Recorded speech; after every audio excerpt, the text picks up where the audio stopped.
Bismillahirrahmanirrahim. Assalamualaikum warahmatullahi wabarakatuh. Pada kesempatan kali ini saya akan melanjutkan materi mengenai KD3, yaitu ketenagakerjaan. Apa sih yang dimaksud dengan ketenagakerjaan ini? Kita bisa mengartikan ketenagakerjaan ini merupakan segala sesuatu mengenai tenaga kerja. Misal, baik itu masalah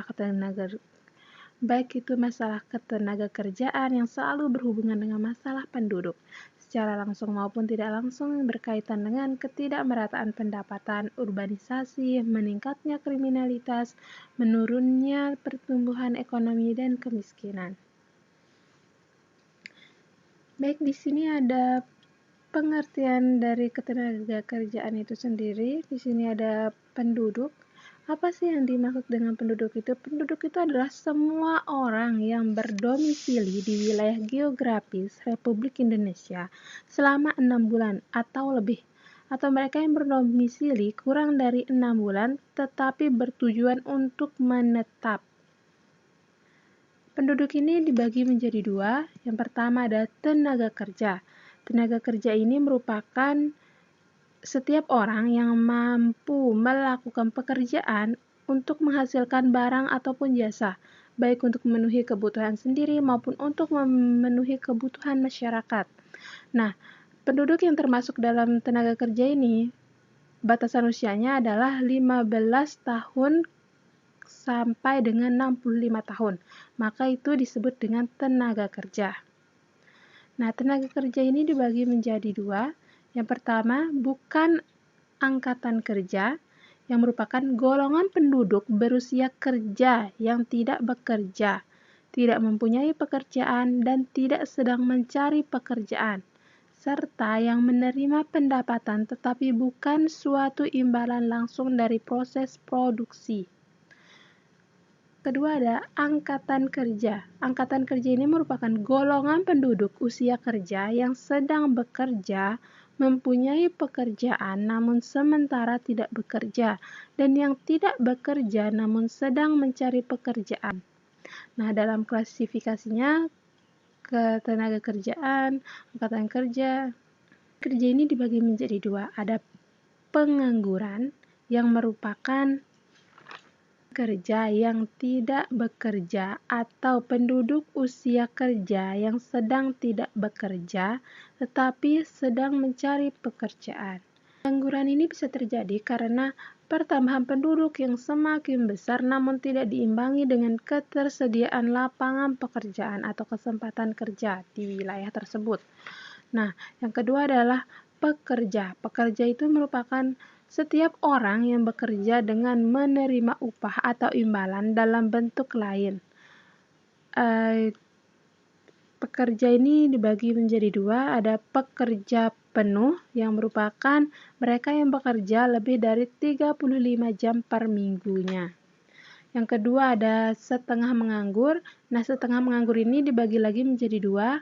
Ada setengah menganggur kentara, dan yang kedua adalah setengah menganggur tidak kentara.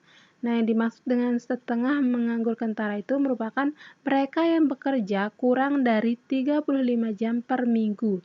Sedangkan yang dimaksud dengan setengah menganggur tidak kentara adalah mereka yang bekerja lebih dari 35 jam per minggu tetapi mereka memiliki produktivitas yang rendah atau penghasilan yang rendah. Nah, penduduk yang kedua di sini bukan tenaga kerja. Merupakan golongan penduduk yang dianggap tidak mampu atau tidak mau bekerja meskipun ada permintaan bekerja. Nah, usia dari bukan tenaga kerja ini mereka yang di bawah 15 tahun dan mereka yang berusia di atas 65 tahun.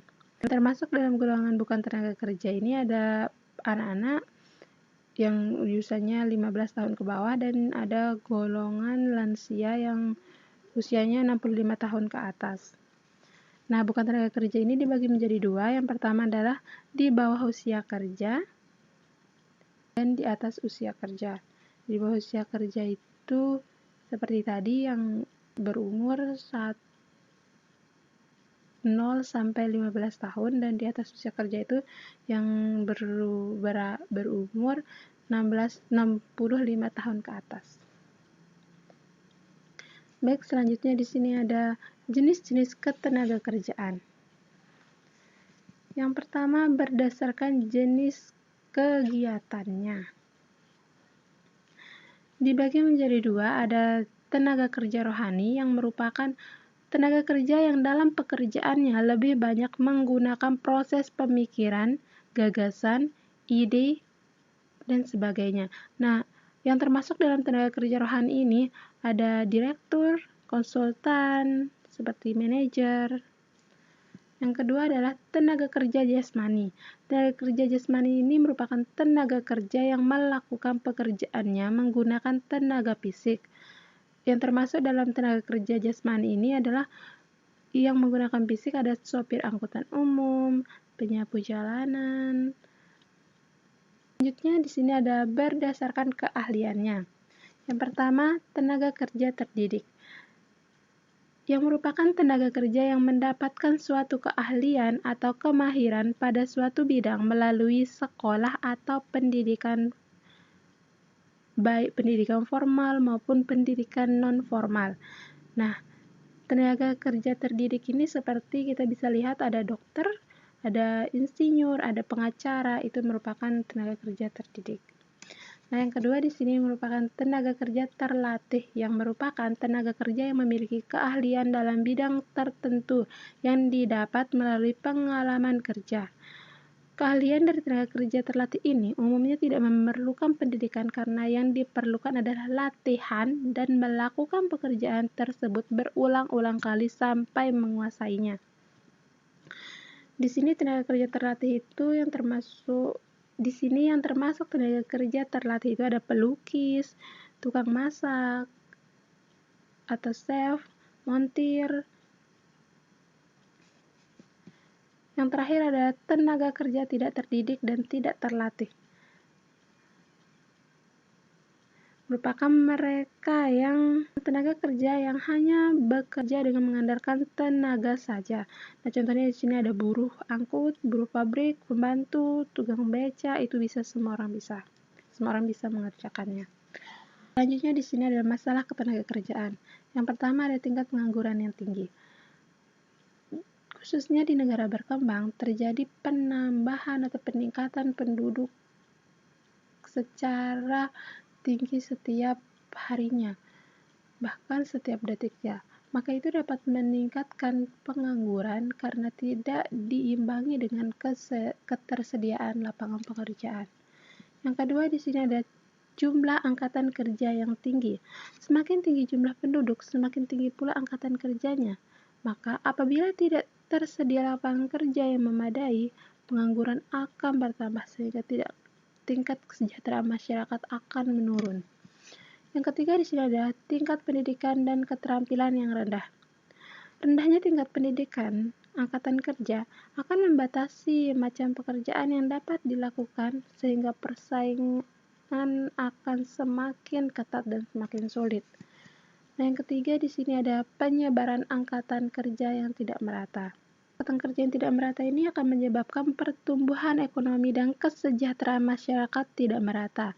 Nah, selain kerja juga tidak merata, terlebih mereka yang memiliki latar belakang pendidikan tinggi akan terfokus pada daerah dengan kepadatan penduduk tinggi, karena di sana pasti akan menawarkan gaji yang lebih tinggi.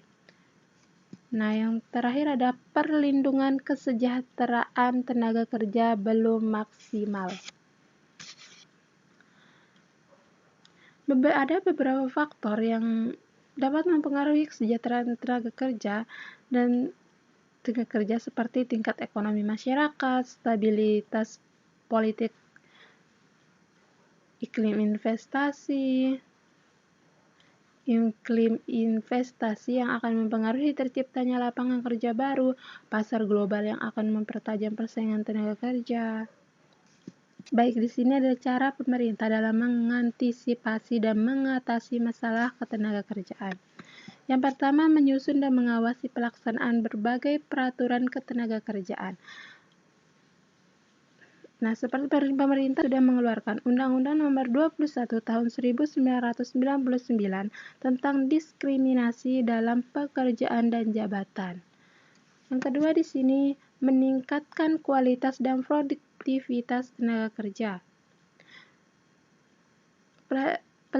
Pemerintah juga telah mengeluarkan kartu prakerja untuk meningkatkan skill yang harus dimiliki oleh setiap angkatan kerja agar mempunyai kualitas. Yang ketiga di sini ada mengembangkan kesempatan kerja dalam negeri. Juga mengadakan transmigrasi dan penciptaan wirausaha baru, seperti pengadaan transmigrasi, penciptaan wirausaha baru.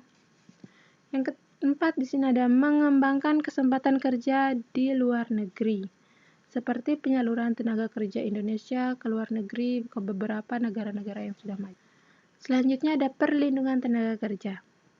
Mensosialisasikan standar pengupahan dan peraturan perundang-undangan ketenagakerjaan di Indonesia agar dapat melindungi tenaga kerja yang bekerja di luar negeri, baik di luar negeri maupun di dalam negeri.